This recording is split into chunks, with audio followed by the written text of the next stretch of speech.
So Grant Colgan, what is your talk? OneClick purple teaming and other lies we tell ourselves. There you go. Thank you. Uh-huh.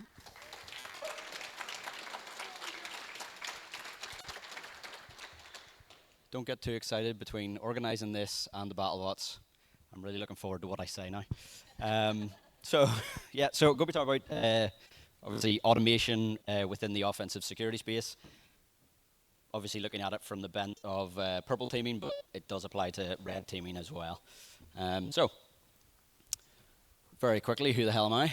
And why should you care? So I originally started as a blue teamer in cyber defense engineering. So obviously a lot of automation opportunities there. So that's where I originally started writing and doing automation and building tools.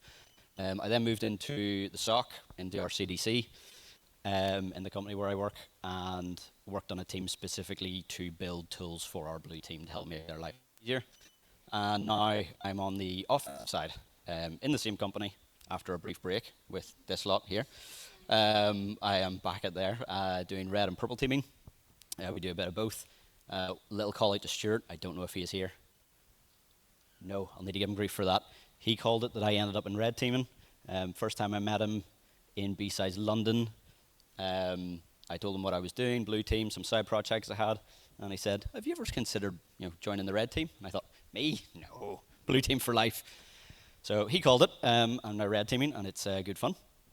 I can't stand slide decks, so we have about 8 slides total for this whole talk, so you are mostly going to be listening to me just waffle with just some PowerPoint or bullet points and hopefully some funny pictures. Hopefully they're funny. Throughout this talk, it's going to seem very much like I don't like automation. Okay? I promise you I do. But I like automation whenever it's in the right space. I have always seen myself as an engineer. In my mind, an engineer is someone who builds a solution to a problem. And I feel like that's in cybersecurity. In red teaming, I think we still do that. It's just the problem is this EDR is catching my malware. Let's build a solution to get around that. I think the principles are about the same. I do make some weird tools outside of this. So the QR code's up there. It's got a link to my GitHub, all that stuff. I will say I also have ADHD. There's a lot of unfinished tools on there. There are a lot of tools. And then a completely shameless self-plug. I am the bots, soon-to-be combat robotics and I person. So the guys are out in the main hall. If you want to have a go trying to beat the duck, you can win a prize at the end of the conference. So if you want to give that a go. So what I'm going to be talking about is what I mean whenever I talk about purple teaming, because every company's setup, how they operate, their workflows are completely different, right? So whenever I'm talking about these tools and perceived downsides that I have, I want to make sure that you know that my angle of where I'm coming from when I'm talking about purple teaming, because you might be sitting there going, actually, these workflows make perfect sense for us. And that's fine, right? This is obviously from over why these tools are, am I cutting out? Oop, weird, no, okay.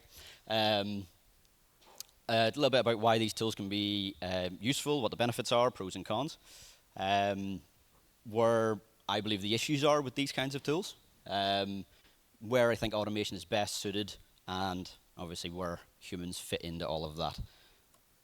So, purple teaming and automation today. So whenever I talk about purple teaming, the way that we operate, our maturity level, I guess, there was a really good diagram. I think it was made by the SANS Institute, and I cannot find it for love nor money. I don't know whether they've now put it behind a paywall or what, but I can't find it.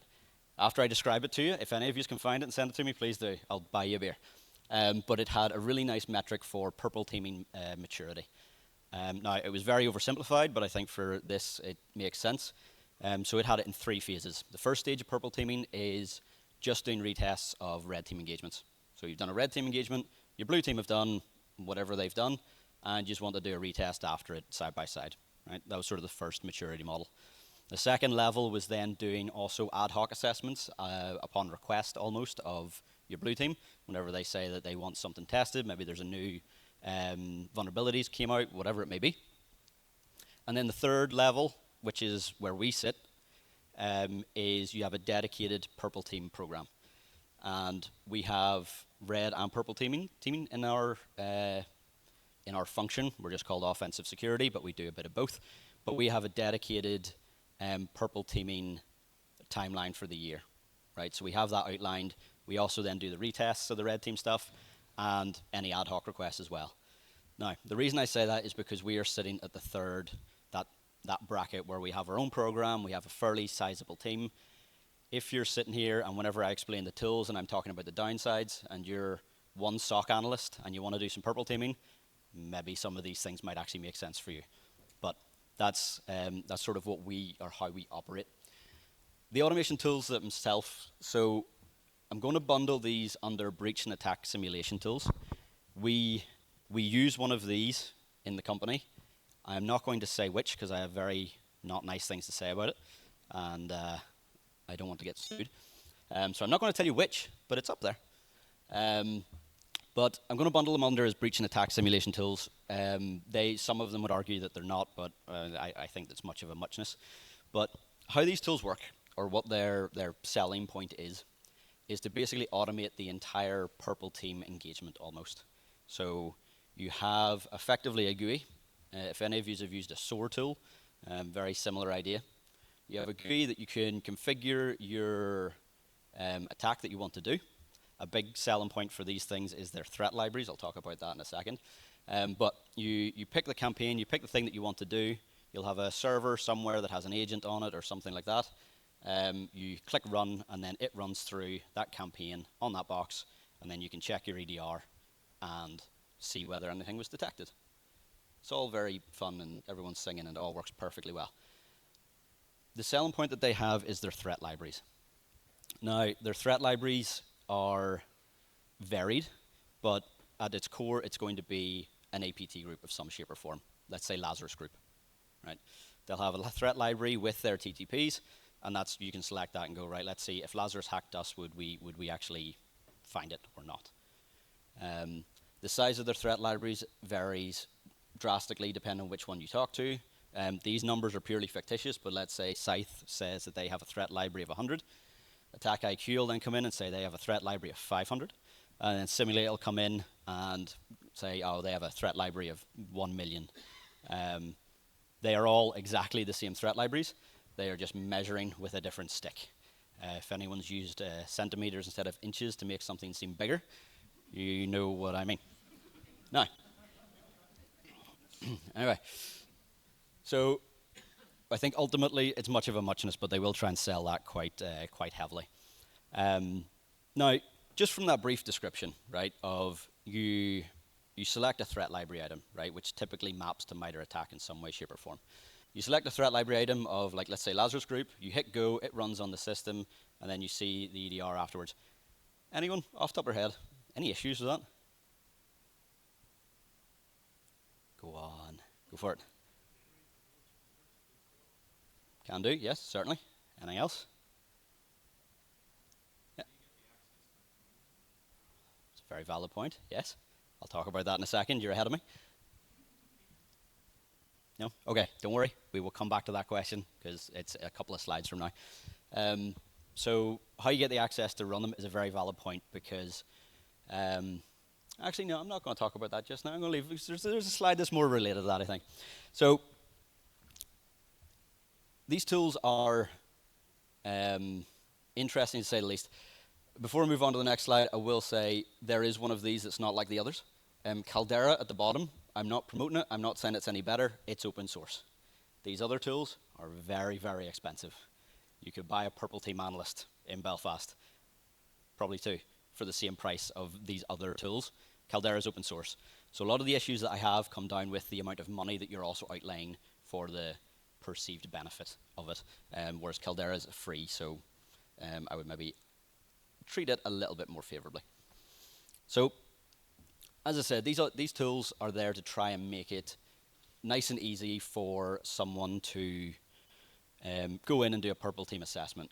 One of the pros that I will not argue with, I have no caveats, I have no asterisks beside, is the easy demos. It is very, very good at that. The way that we operate whenever we're doing particularly a purple team exercise, let's say they want us to test data exfiltration, we would go away, we would think up, okay, how might we do data exfiltration in the company? We come up with a list of test cases. We then talk to the blue team and say, this is what we think. We get their input. And then we go away and test them and validate that what we think works the way that we think it does. And then we do a demo. So we use a tool called Vector. Anyone heard of Vector? Right. Yeah. Okay, 2, maybe 3. Someone wasn't too sure. We use a tool called Vector to basically put our test cases into. So we put all of our test cases into Vector. We then run through those things manually for the most part, and then we do a demo. And the demos are really, really helpful for the blue team because our operator guidance in Vector makes sense to us as red teamers in offensive security.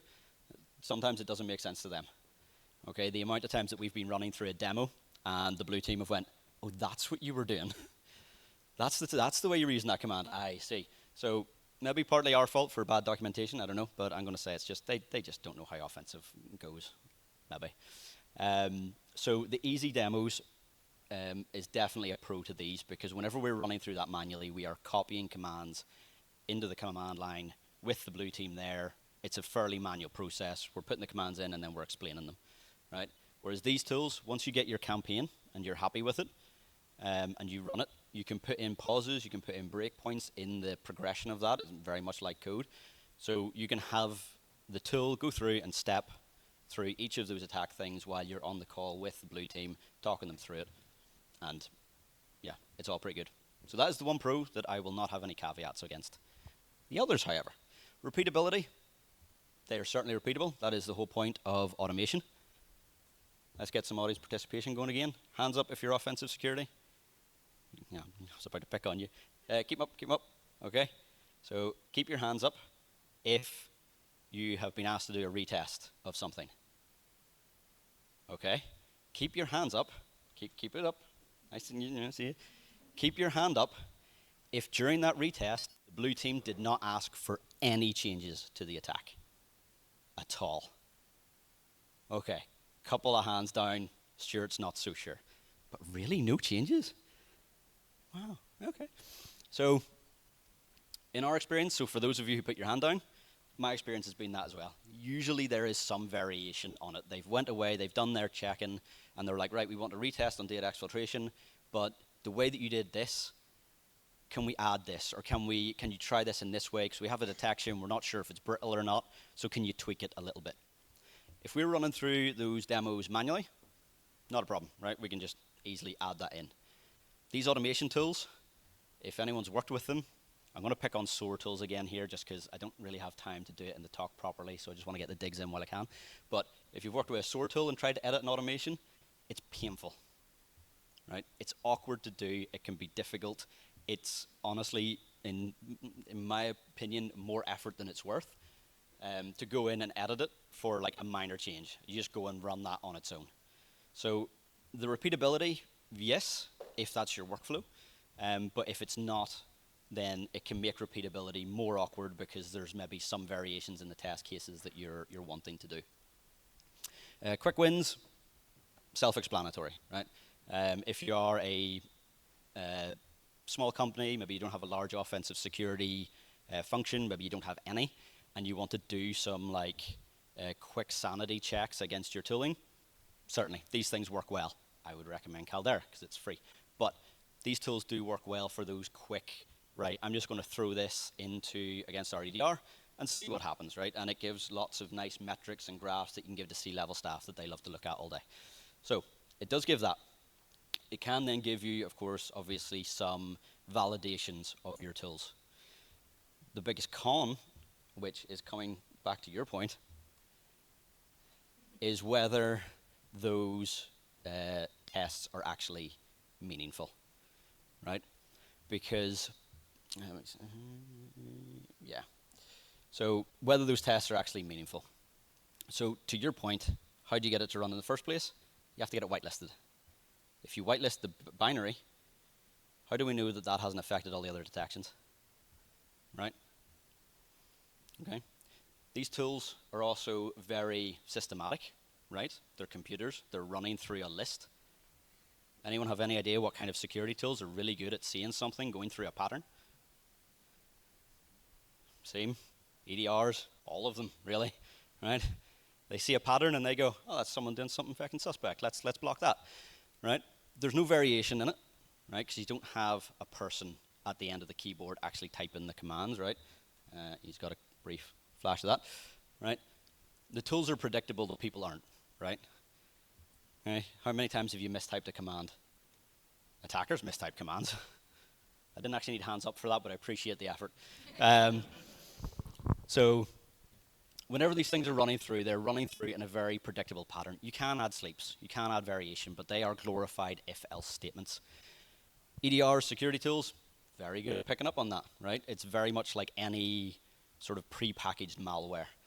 Most APT groups, albeit there are a few, and I know there's someone from our threat intelligence team who will tell me off here for putting a broad blanket on all APT groups, but most APT groups will not be running an automated script like that, right? They will do some, right? Certainly, there's going to be enumeration that they'll maybe do. They'll run some commands, but there will be, for most advanced APT groups, they're going to be hands on the keyboard typing something, and that adds variation, that adds, typos, right? And time delays, right? No two attackers are going to sit there and write the exact same command unless they're working from a cheat sheet, which again, some of them do, but you still don't have that variation, right?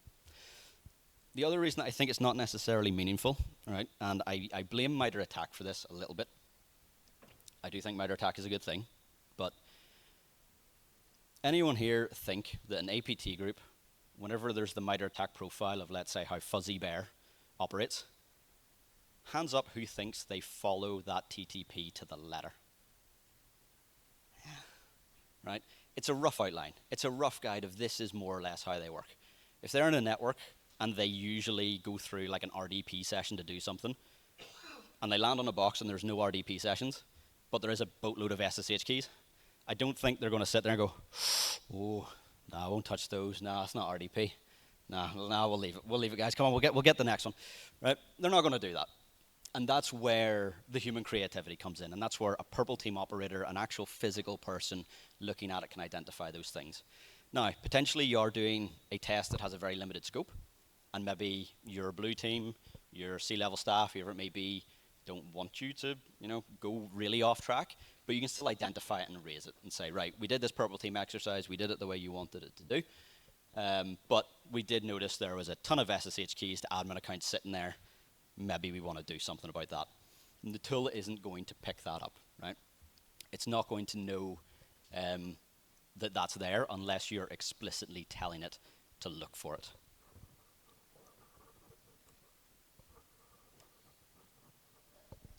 So, as I said, I quite like automation as a thing,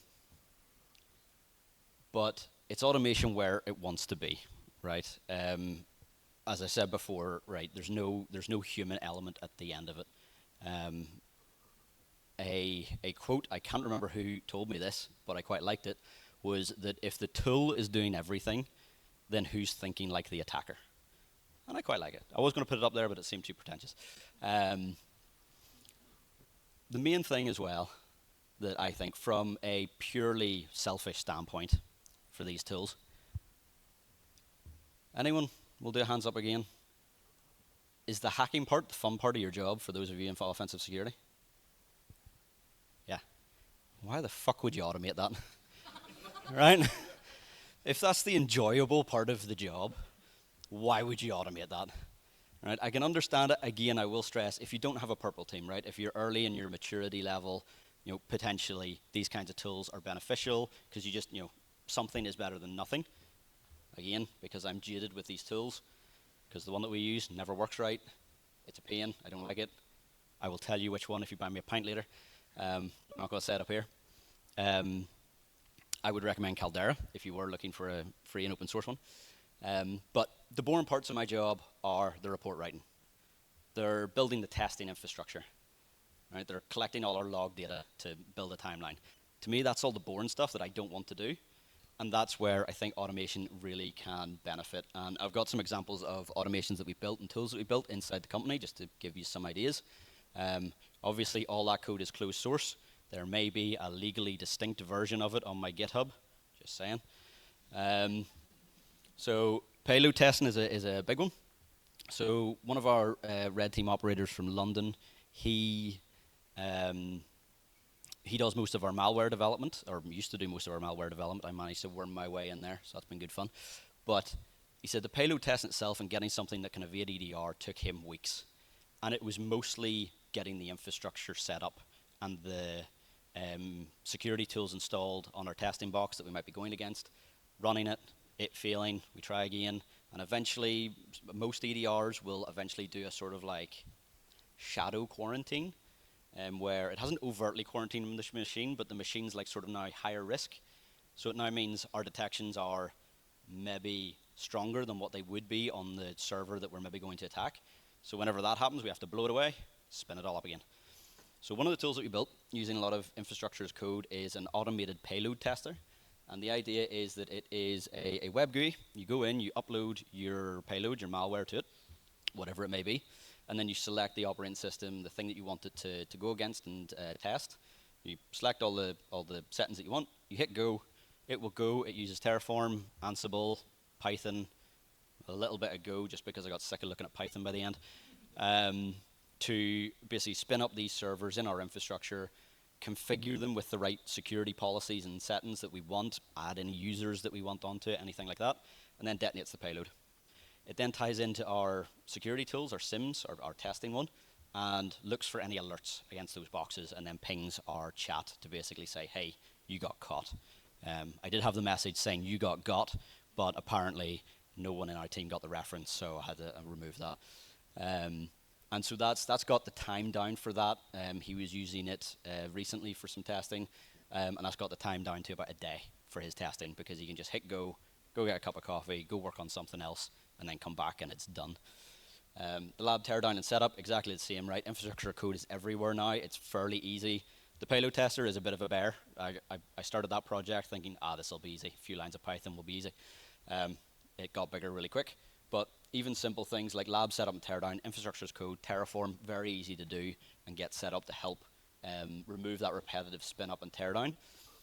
Evidence collection was another fun one. I don't know if you've ever been here. I'm going to look specifically at Stuart for this one, where you're going through an engagement and you've been hitting your commands in, something's going not right for you, and you've been just trying to get something to work. And then whenever you look back at your timeline document that's keeping note of everything you ran on the box, and you're like, did I put all those commands in? Did I miss one? What time did I run that at? Right? Gonna get, been there?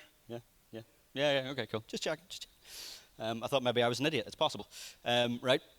So keeping track of the evidence that we run on an engagement is an important thing. It's important for our blue team to be able to see, right, this is everything we did in a chronological order.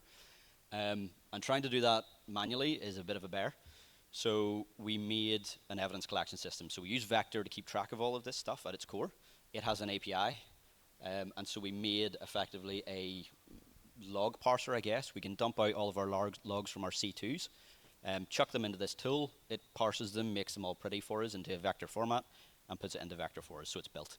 We can also do it with SSH command history as well. So if I'm on a command line typing things, we can dump out my history at the end of the op. I can chuck it in, and again, it adds it in there. Okay, takes a massive headache away from me trying to remember to keep note of everything I've done, or if I clear history to try and make life difficult for the blue team, but I forget to make note of what I ran first. It makes my life difficult trying to figure out what I did. So that's another big pain point that we can take away from the brain space of your red team operators, right? Let them just focus on the hacking side. And the reporting and tracking findings, okay, same idea, right? We have all this stuff into Vector. It has an API. We can then pull that into like Jira. I can't think of any other ticketing systems, so we'll just stick with Jira. But you can put it in your ticketing system of choice to track all your vulnerabilities, and you can automate that, right? And even the reporting, Vector in particular. I'm not selling Vector, by the way. It's just what I know. Has some nice graphs that it can import. Again, you can stick that to your C-level staffs, keep them happy, right? So those are just some examples of automation where I think the pain points are. As I said, reporting is one of the things that I hate most. And like even simple things with your reporting of like just having templated documents.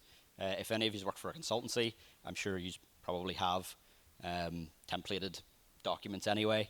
But for an internal security team, it's not always something that they do, and it can make life a lot easier of then just drag and drop the findings, slap a big critical on it, and then go home. It's best to do that on a Friday. Really spices up the blue team's day. So, obviously, I said that the main thing is to take away the pain points, and the real thing is to make sure that we automate the right parts that we want to be repeatable, scalable, all that good stuff, and remove any of the bits that we like about the job. As I said, right, it's the fun part of the job is actually hacking it. And I think cybersecurity, offensive security in particular, you kind of need that little bit of creativity, that little bit of gut instinct, and then also the context is a big one, right? For anyone who is a red teamer for your internal, we'll do a hands up. Anyone an internal red teamer, so you only work for one company? Cool. Yeah, cool. Right. How many times have you been on an op and your knowledge of the company has helped you do something that someone external wouldn't have been able to do? Right? Is the fucking automation tool going to know that? No. Right? It's not going to know that. It's going to run through a very predefined set list of things. Another thing that I want to mention just before we start to wrap up, because I'm almost bang on time, is I have no evidence for this at all. However, if you have an EDR product, let's say Strike Crowd, right? You make a new one, right? Bear with me. And you want this tool to look good. And you know that there's automated tools out there, like Scythe, like Attack IQ, like Simulate, that run these attacks in a very predictable fashion. What would you do as the EDR team to try and give your EDR the best chance against these things? Go on. Any ideas? Run it against the tool. Right? They're going to fingerprint it, aren't they? They're going to look and see how does this tool operate, and then use that as a benchmark to basically detect those things even when potentially they can't. Now, I say I have no evidence of that. I have a little bit of evidence and a gut instinct. We have seen our EDR pick up the tool doing things that whenever we do it manually, it doesn't pick it up. Now, there could be other reasons for that. My gut's telling me to go with the scummy way, but there could be other reasons for it, but I think there is a fair chance that they are fingerprinting it, right? They've got the same access that you have to these things. They've got the money to buy access to these tools, and it makes them look nice and shiny of like, oh, look, we would catch Lazarus Group. It's like, you'd only catch them if it was ran through Scythe. So I wanted to end on that. And again, just to get the really pretentious quote out of the way, because I quite like it, is if the entire attack chain is automated, then there is nobody thinking like the attacker. And with that, any questions?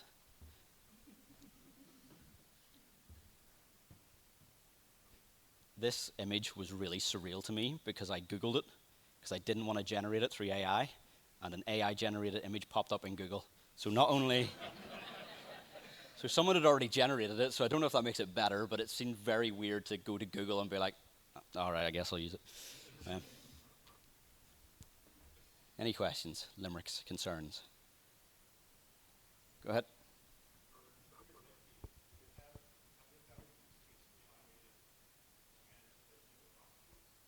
No.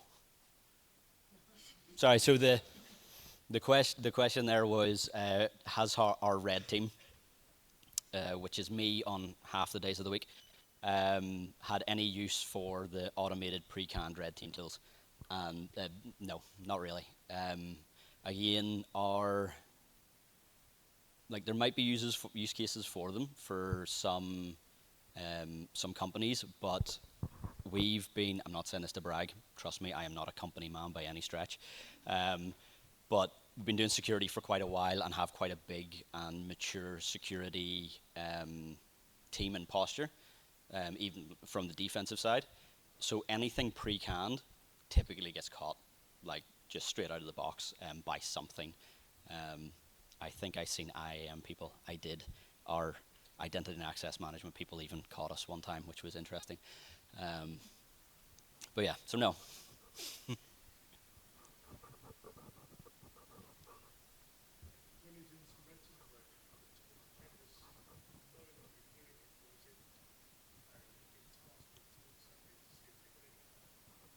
No, that well, they're not meant to know. Yeah, we do try and keep it fairly secret, so we do, and we are okay at it. But because of the size of the company and the regulations around, we have to have a lot of people read in that it's happening. And so, again, no evidence for this, but the cynical part of me is that there's maybe some SOC manager somewhere going, do you want to maybe check what's going on this server? Um, Again, no evidence, but maybe. But no, we do them typically completely blind.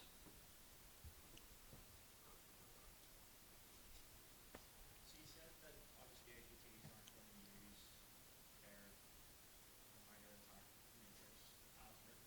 Yeah. How do you consume or produce that threat intelligence to then feed back into guys or SOCs and development within? As in, how do we feed in MITRE attack, or? No, how do you feed it? Like you go out and collect intelligence on like the modus operandi of a particular state or APT. How do you then take the results of what you do to say like, hey, yes, they do all of these things, but if they were in our network, this is how they might operate differently. This is how they might pivot. This is where we might catch them. The honest answer is we cheat. So the question there was, how do we feed back into our blue team um, the different paths we took under the guise of, well, this is what the APT group would do. Does that sum that up? Yeah, yeah. So we sort of don't, to a degree-ish. The way that we outline them, typically, if you look directly behind you, there's a very hairy man. Yeah. He is part of our threat intel team. And they would engage with us at the start of whenever we're planning for a red team operation. They would say, okay, here's the APT groups that we think are potentially going to attack companies like us. So they give us that intel in. They're also feeding the same intel, or have fed the same intel into the blue team. They obviously don't tell the blue team, hey, we told the red team to do this, by the way. But what we do is we then basically outline in our statement of work a narrative, a rough narrative of, this is the hacking group, these are the rough steps they take, but we keep it specifically vague so that we're not limited in whenever we get somewhere, like the example I gave, right? Maybe there is an attacking group that only sticks to Ubuntu servers, and we find a way to get into a Red Hat box. Right? We'll just go into the Red Hat box anyway. So we try and keep it specifically vague, but that's also been agreed with the blue team, right? So with their stakeholders, we didn't just decide to do that for the giggles, to make our lives easier. They seen it as valuable because it meant that they would get potentially more findings and more things identified. That works well with us because we have quite a decent relationship with our blue team. I know some companies it can be quite adversarial of us versus them. So in those cases, maybe I could see that being a bit contentious. But we have a decent relationship, and so they see it as, yeah, if you find these things, it means an attacker won't, or we can fix it before they can. So yeah, short answer, we don't, effectively. All good? Cool.